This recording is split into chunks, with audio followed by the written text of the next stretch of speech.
चिकित्सा भत्ता लागू करो, लागू करो, लागू करो, निबंधित मजदूरों को चिकित्सा भत्ता लागू करो, लागू करो, लागू करो, निर्माण कल्याण बोर्ड को अति शीघ्र गठित करो, गठित करो, गठित करो, निर्माण गठित करो, गठित करो, गठित करो। भारतीय मजदूर संघ अमर रहे, अमर रहे, अमर रहे। राष्ट्र हित में करेंगे काम, काम करेंगे पूरा दाम, देश हित में करेंगे काम, काम करेंगे पूरा दाम, निबंधित मजदूरों को चिकित्सा भत्ता लागू करो, लागू करो। हम लोग का मुद्दा है, पहले गवर्नमेंट ने 1996 में एक एक्ट बनाया था जो 2005 से लागू हुआ था।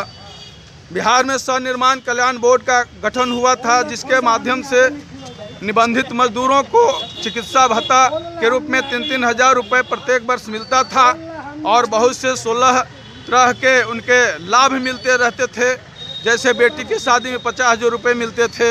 ये सारे जो लाभ था वो वंचित मजदूरों को किया गया है और जो मकान मरम्मती में पैसा मिलने का जो प्रावधान था यह करके वंचित कर दिया गया कि आपके पास कोई पट्टा नहीं है, कोई किवाला नहीं है, कोई ज़मीन का मूल प्रमाण पत्र नहीं है। आप लोग जानते हैं, चाहे सारा लोग जानते हैं कि जो मजदूर है जहां बसे हुए रहते हैं, एक टिल्हा पगार पर और पिंड पगार पर बसे रहते हैं, जिसका कोई खाता बही नहीं रहता है, लेकिन जहां मकान बना के रहता है तो निश्चित रूप से यह साबित करता है कि उनका मकान है, उस पर मरम्मती का कार्य किया जा सकता है। आयुष्मान कार्ड बनाने का जो प्रावधान है निबंधित मजदूरों का, वो भी मजदूरों को वंचित किया गया है। तो इस तरह से हम लोगों का 13 मांग है, जिसमें पहला मांग है बिहार स्वनिर्माण कर्मकार कल्याण बोर्ड का गठन अति शीघ्र किया जाए। दूसरा है प्रत्येक वर्ष निबंधित मजदूरों को मिलने वाला जो चिकित्सा भत्ता है वो चालू किया जाए।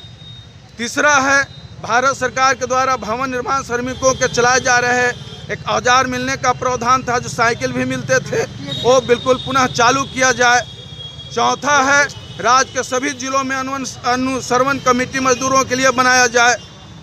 पाँचवा है निबंधित मजदूर जो है निबंधन के बाद जो बोर्ड का जो कोई राशि श्रमिकों को जो मिलता है उसमें बिचौलिया का जो परंपरा जो चला है उसको बंद किया जाए। चौथा है, पाँचवा है, छठा है आपका बोर्ड में सलाहकार समिति अध्यक्ष बोर्ड के सदस्य नियुक्ति केंद्रीय श्रम संगठनों के अनुशंसा पर किया जाए। सातवां है योजनाओं के लाभ में दलाली का जो प्रथा भी चालू है वो बंद किया जाए। आठवां है बोर्ड के शेष राशि को अन्य मदों में हो रहे खर्च पर रोक लगाई जाए, शेष के राशि को बोर्ड में स्थानांतरित किया जाए। नौवां है आयुष्मान कार्ड के लाभुकों की सुविधाओं में हो रही कठिनाइयों को दूर करते हुए उसे सरल और सुलभ बनाया जाए। 10वां है निबंधित श्रमिकों को 60 वर्ष पूरा होने के उपरांत जैसे प्रावधान है 1,000 मिलने का, उसे बढ़ा करके 3,000 रुपये प्रति माह सुनिश्चित किया जाए। 11वां है निबंधित प्रक्रिया को सरल बनाए। 90 दिन का जो सर्टिफिकेट लेने की बात आती है कि मजदूर किसी के घर में 90 दिन का सर्टिफिकेट दे कि उसके लगातार काम किया है।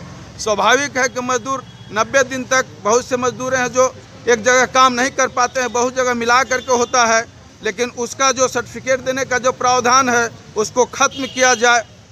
12वां है जो कन्या विवाह योजना का लाभ मिलता है, जो 3 वर्ष का प्रावधान किया गया है कि जो निबंधित मजदूर हो जाता है उसमें 3 वर्ष होने के बाद उसको 50,000 रुपये का मिलने का जो लाभ का प्रावधान है उसको समाप्त करके मात्र जैसे ही निबंधित मजदूर हो जाता है, रजिस्टर्ड हो जाता है, तो उसको अगर अगले वर्ष शादी करने का या तुरंत शादी करने का जो बात आती है तो शादी में तुरंत देने का प्रावधान किया जाए। और 13वां है भवन निर्माण श्रमिकों को जो भवन मरम्मत करने का जो लाभ मिलता है, उस जमीन का रसीद जो मांगने की जो बाध्यता होती है उस बाध्यता को समाप्त किया जाए।